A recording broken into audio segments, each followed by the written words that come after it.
আপনাদের ধারণা এমপি সাহেবের কাজ খলিশ্বরের রাস্তা করে দেওয়া, এমপির কাজ আপনাদের একটা বিল্ডিং করে দেওয়া, মসজিদের বরাদ্দ দেওয়া, টিয়ার কাবিখা দেওয়া। আমি এমনটি মনে করি না। এটি খুবই সাধারণ একটা কাজ। যদি সততা থাকে, আল্লাহর ভয় থাকে, আমানতদারিতা থাকে, যে কোনো মানুষ রাস্তার জন্য ডিউ লেটারে সাইন করতে পারবে, যে কোনো মানুষ মন্ত্রণালয়ে যোগাযোগ করে একটা বিল্ডিংয়ের স্যাংশন করতে পারবে। বরাদ্দ সরকার দেবে, জনগণকে দিয়ে দিব আমরা। It does not matter to a member of parliament. আমার কাছে মনে হয় মেম্বার অফ পার্লামেন্টের মূল দায়িত্ব হচ্ছে বাংলাদেশের রাজনীতির পলিসি নির্ধারণ করা, বাংলাদেশ রাষ্ট্রের পলিসি নির্ধারণ করা। বাংলাদেশের মানুষের শিক্ষা ব্যবস্থা কেমন হবে, এমপির কাজ হচ্ছে পার্লামেন্টে দাঁড়িয়ে সে ব্যাপারে দৃষ্টিভঙ্গি তুলে ধরা। বাংলাদেশের স্বাস্থ্য ব্যবস্থা কেমন হবে, এমপির কাজ হচ্ছে সেটি নিয়ে বক্তব্য দেওয়া।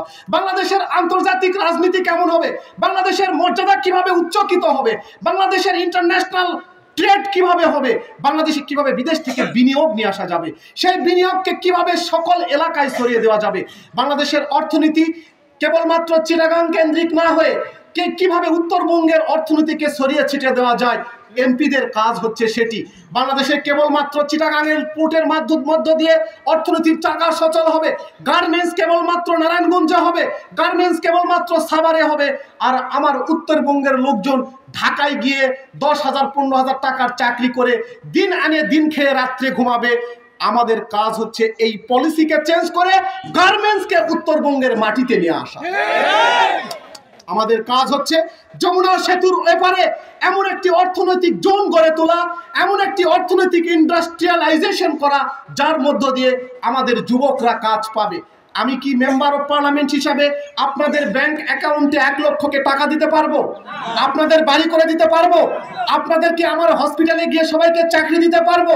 কোনো ব্যক্তির পক্ষে সম্ভব কিনা? কিন্তু আমাদের কাজ হচ্ছে পলিসি মেক করা, এমন কিছু সিস্টেম ডেভেলপ করা যেন একসাথে যুবকদের এমপ্লয়মেন্ট হয়, 5,000 জব ক্রিয়েট হয়ে যায়, 10,000 চাকরির ব্যবস্থা হয়ে যায়।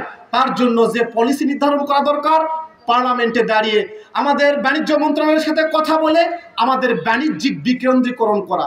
আল্লাহর মেহেরবানিতে পোর্ট পরিবর্তনের মধ্য দিয়ে আমাদের এখানে এয়ারপোর্ট হয়ে যাচ্ছে আলহামদুলিল্লাহ। এই এয়ারপোর্টের মধ্য দিয়ে এক অমীয় সম্ভাবনা তৈরি হচ্ছে। আমরা এয়ারপোর্টের কাছাকাছি একটা সংসদীয় আসন, আল্লাহ যদি আমাকে কবুল করে, ইনশাআল্লাহ দাতাদের সাথে কথা বলবো, বিনিয়োগকারীদের সাথে কথা বলবো। আমার চ্যালেঞ্জ, কোন রাস্তা করতে হবে আপনারা বলবেন, যদি আমার কাছে বরাদ্দ থাকে রাস্তা দিয়ে দিব, কোন স্কুলের বিল্ডিং করতে হবে দিয়ে দিব।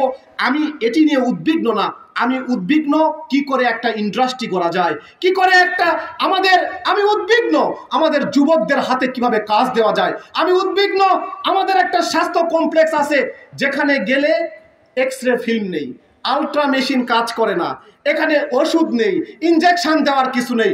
আমার দায়িত্ব হচ্ছে পলিসি নির্ধারণ করা। কেন আমার সরকারি হসপিটালে ইনজেকশনের সিরিঞ্জ থাকবে না?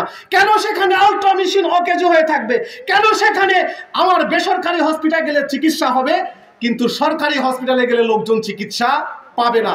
ইনশাআল্লাহ আল্লাহ যদি আমাকে মেম্বার অফ পার্লামেন্ট হিসেবে কবুল করে, সরকারি হসপিটালকে চিকিৎসার জন্য উন্মুক্ত করব আমরা ইনশাআল্লাহ।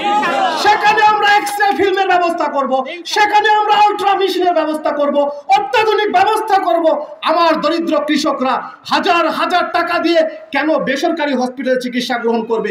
আমার চ্যালেঞ্জ হচ্ছে আমাদের উপজেলাকে, আমাদের স্বাস্থ্য খাতকে এইভাবে পরিবর্তন করা। সম্মানিত ভাইরা, আমাদের শিক্ষা ব্যবস্থা নিয়ে প্রাইমারি টিচারদের বেতন দিব 20,000 টাকা, আর বাচ্চাদেরকে মানুষ করে দিবে। আমাদের হাই স্কুলের টিচাররা বেতন পাবে 10, 15, 20,000 টাকা, আর বাচ্চারা মানুষ হবে। আমরা পার্লামেন্টে দাঁড়িয়ে শিক্ষা নীতি নিয়ে কথা বলবো। অবশ্যই শিক্ষকদের মানসম্মত বেতন দিতে হবে, অবশ্যই শিক্ষা ব্যবস্থাকে ঢেলে সাজাতে হবে।